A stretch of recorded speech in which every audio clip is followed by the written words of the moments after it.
The gdisk is a disk management utility.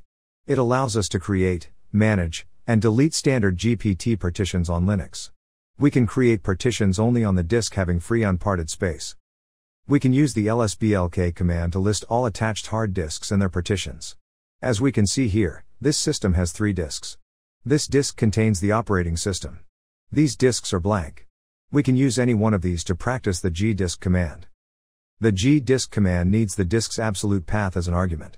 For example, if we want to use this disk, we will have to specify its absolute path as an argument. The gdisk command scans the specified hard disk for existing partitions and prints the result. If it finds a partition table, it displays a warning message indicating this action could corrupt the existing partition table. For example, I used this disk to practice the fdisk command. At the end of the practice, I deleted all partitions but kept the partition table to explain what happens when the gdisk command finds the partition table. Since it is an MBR partition table and the gdisk creates the GPT partition table, we can keep or remove it. Hard disk saves MBR and GPT partition tables on different sectors. If we create partitions in the current condition, the gdisk will create a GPT partition table and use it to save the partition information. If we want to remove the MBR partition table, we have to erase the first sector of the hard disk. A hard disk saves the MBR partition table on the first sector of the hard disk. If we overwrite it with raw data, it will erase the MBR partition table. Linux has a special device called 0. It supplies an infinite amount of zeros. The dd command copies data from the source to the destination device in the specified amount and numbers. For example, this command copies a block of 512 bytes from the 0 device and pastes it on the SDA disk one time. Since the first 512 bytes of the SDA disk contain the MBR partition table, the command will erase the partition table by overwriting it from zeros. As we can see here, the MBR table has gone. Now this disk contains no partition table. To print the current disk layout and partition information, we use the print command. Before we create partitions on this disk, let us understand this output. This is the mount point of the hard disk on the Linux file system. This is the total number of sectors this disk has. The size of a single sector is mentioned here. The size of this disk in the standard unit is mentioned here. This line displays the model of this disk. This is the GUID of this disk. Linux assigns a unique GUID to each resource available on the system.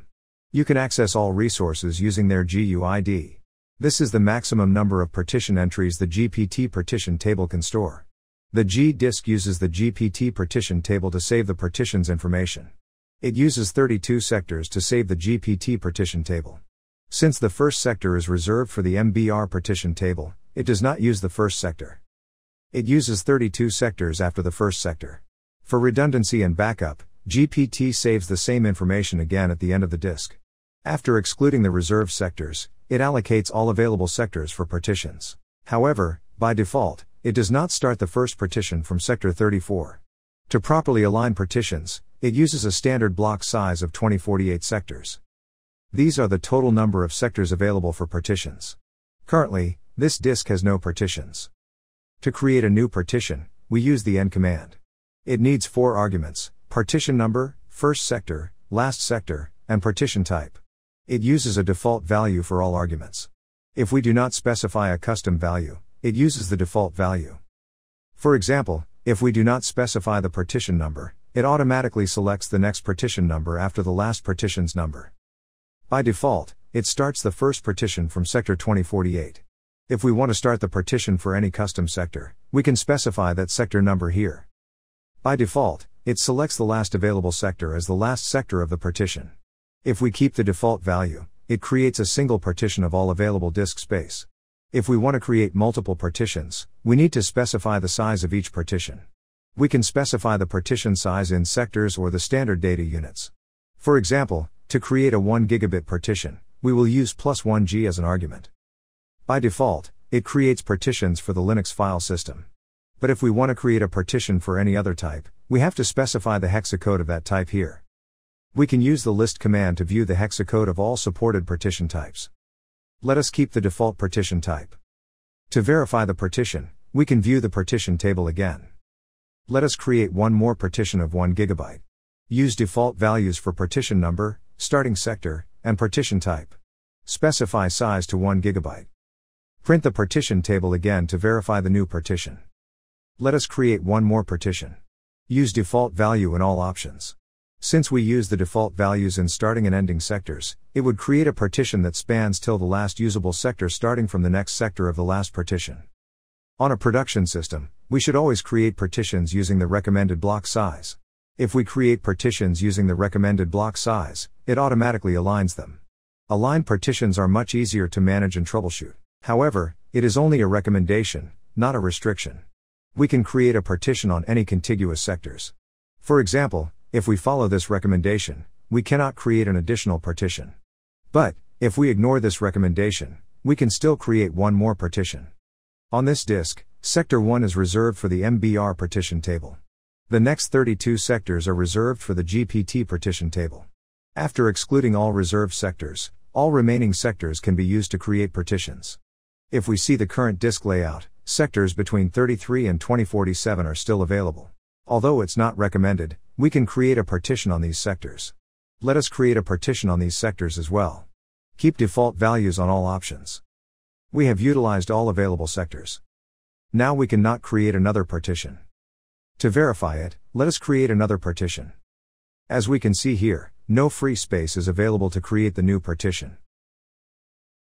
We can update or modify partition information at any time. For example, we can delete existing partitions, create new partitions, and change a partition's type. To understand how to perform these actions, we will delete these partitions. The size of this partition is 2 GB. We will divide it into 2 partitions of 1 GB. To delete a partition, we use the D command. The D command needs the partition's number as an argument. Unlike the create operation, the delete operation does not select the default value. We must have to specify the partition number. Delete both partitions and print the partition table again to verify the delete operation. As we can see here, the deleted partition's space has been added back to the available space pool. Now we can use this space to create new partitions again. Let us create a new partition. Use default values for all options apart from the ending sector. In the ending sector, specify the size. Now let us create one more partition. This time use default values in all options. Since we use the default value in the ending sector option, it will create a partition that ends in the last available sector. To verify both partitions, we can print the partition table again. Here are the partitions we have just created. To change the partition type, we use the T command. It needs 2 arguments, partition number and the hexacode of the new partition type. To view a list of all supported partition types, we can use the L command. Let us change the partition type to Linux LVM. To verify the new partition type, let us print the partition table again. As we can see here, the type of this partition has changed. Let us change its type back to the standard Linux type. The gdisk command keeps all changes in the memory until we save them. The W command saves changes. Before writing changes to the disk, it takes confirmation from the user. If we confirm the action, it writes changes to the disk. To update the kernel about the new partition layout, we use the partprobe command. We can use the lsblk command to verify new partitions. We use this disk to create partitions. These are the partitions we have just created. We cannot use a partition until it has a file system and a mount point on the Linux file system. To create a file system, we use the mkfs command.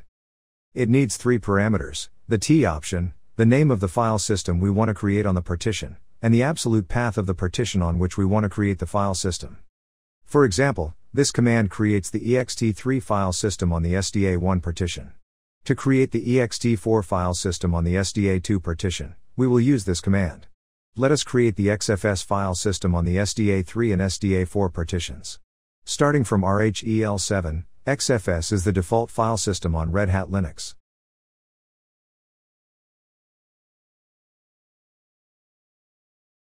After creating file systems on partitions, we must mount them on the Linux file system. To view the current file system and mount point of a partition, we use the F option with the lsblk command. These are the names of the partitions we created in this exercise. These are the file systems we created on these partitions. These are the UUIDs of these partitions. As we can see here, these partitions are not mounted. We cannot use these partitions until we mount them on the Linux file system. To mount these partitions, we need mount points. We use directories as mount points. Based on our requirements and setup, we can organize directories in any manner. For example, we created these partitions to practice the gdisk command. We can choose any names for these directories that reflect these mount points. Linux uses the fstab file to save mount point entries. The kernel reads this file when the system boots. If this file is corrupt or has the wrong entries, the system will not boot. To avoid any unwanted situation, you should always take a backup of this file before editing it.